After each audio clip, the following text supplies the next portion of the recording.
أعوذ بالله من الشيطان الرجيم. بسم الله الرحمن الرحيم.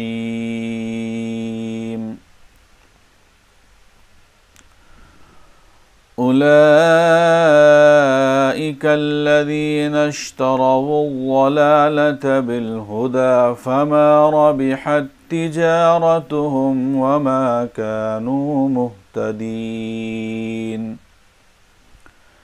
مثلهم كمثل الذي استوقد نارا فلما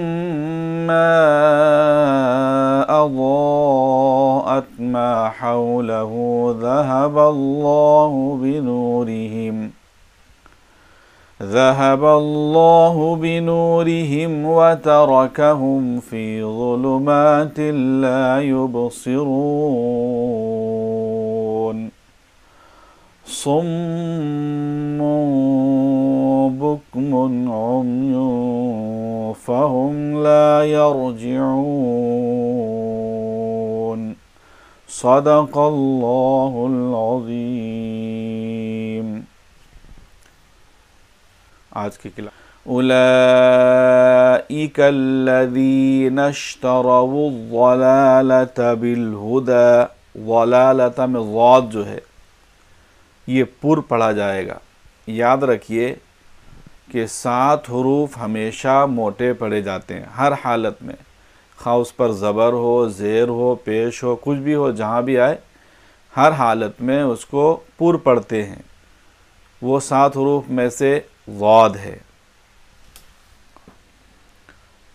بالہدا کے بعد صاد، یہ رموز اوقاف میں سے صاد ہے.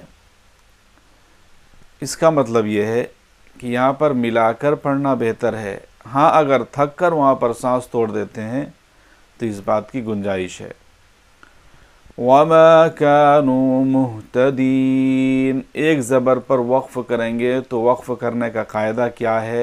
جیسا کہ پہلے معلوم ہوا آپ کو، ایک زبر پر جب وقف کرتے ہیں تو سکون لگا کر سانس توڑ دیتے ہیں. مہتدین اس طریقے سے پڑھیں گے. مثلہم، ثا کی ادائیگی میں بہت زیادہ غلطیاں دیکھی جاتی ہے، تو ثا کو درست ادا کرنے کی کوشش کیجئے. اور درست ادا کب ہوگا؟ جب کہ آپ زبان کے نوک کو اوپر سامنے کے 2 دانتوں کو نیچے رکھیں گے. مثلہم، ثا اث ثا. مثلہم کمثل الذی استوقد نارا. توقد نارا. ثا اور دال دونوں کی ادائیگی سیم ہی جگہ سے ہوتی ہے، یعنی زبان کی نوک کو اوپر سامنے کے 2 دانتوں کے نیچے لگانے سے. توقد نارا. 2 زبر پر وقف کرنے کا قاعدہ یہ ہے کہ جب ہم 2 زبر پر وقف کرتے ہیں تو ایک زبر کے ساتھ الف پڑھا جاتا ہے. نارن بول کے وقف نہیں کرنا ہے، بلکہ نارا ایسا پڑھتے ہوئے وقف کرنا ہے. اس کے بعد جیم آیا رموز اوقاف میں سے. اس کا مطلب یہ ہے کہ آپ چاہیں تو وہاں پہ رک جائیں، اور اگر ملا کر پڑھنا چاہتے ہیں تو وہ بھی درست ہے. فَلَمَّا أَضَاءَتْ، یہ دونوں مد جو ہے 5 سیکنڈ کے برابر کھینچ کر پڑھیں گے. ذَهَبَ اللَّهُ، لفظ اللہ کا لام اس سے پہلے زبر ہے، لفظ اللہ کا لام پر ہوگا. ذَهَبَ اللَّهُ بِنُورِهِمْ، را کے نیچے زیر ہے، را باریک ہوگی. وَتَرَكَهُمْ، تَرَكَهُمْ، را پر ہوگی. یہاں پہ میم ساکین کے بعد با اور میم کے علاوہ کوئی بھی حرف آئے تو اظہار شفوی ہوگا. میم ساکین کے 3 قاعدے ہیں: اظہار شفوی، اخفاء شفوی، ادغام شفوی. اس کو ادھر سے بولیے. میم ساکین کے 3 قاعدے ہیں. پہلے نمبر پہ رکھیے اخفاء شفوی، ادغام شفوی، اظہار شفوی. میم ساکن کے بعد با آئے تو اخفاء شفوی ہوگا. میم ساکن کے بعد میم آئے تو ادغام شفوی ہوگا. میم ساکن کے بعد با اور میم کے علاوہ کوئی بھی حرف آ جائے تو اس کو اظہار شفوی کہتے ہیں. اخفاء شفوی میں میم کی آواز ناک میں چھپ کر غنّے کے ساتھ ادا ہوگا.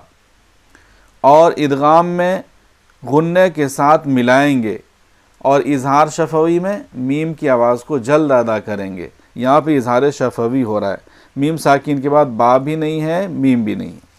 ظلمات لا یبصرون، ظلمات وہ کی ادائیگی بھی تھا کے جیسی ہوگی، البتہ یہ پر ہوگا، وہ کی ادائیگی پر ہوگی۔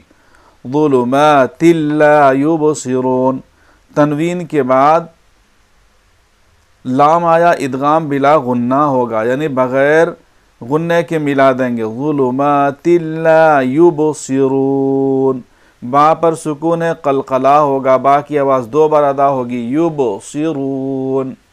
یہاں پر وقف کر رہے ایک زبر پر سکون لگا کر سانس توڑ دیں گے۔ آگے صم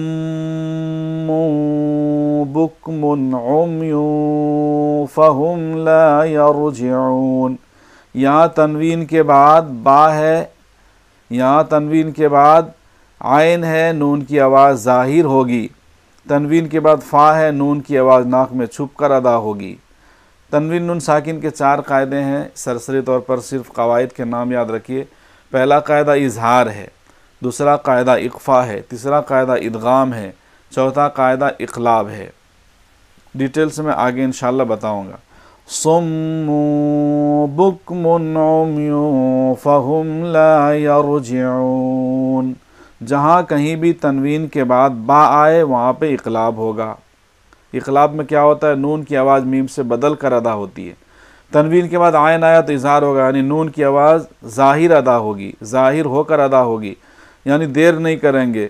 بکم عمی فہم لا یرجعون، تنوین کے بعد فا ہے تو اخفا ہوگا، اس سے پہلے بھی آیا۔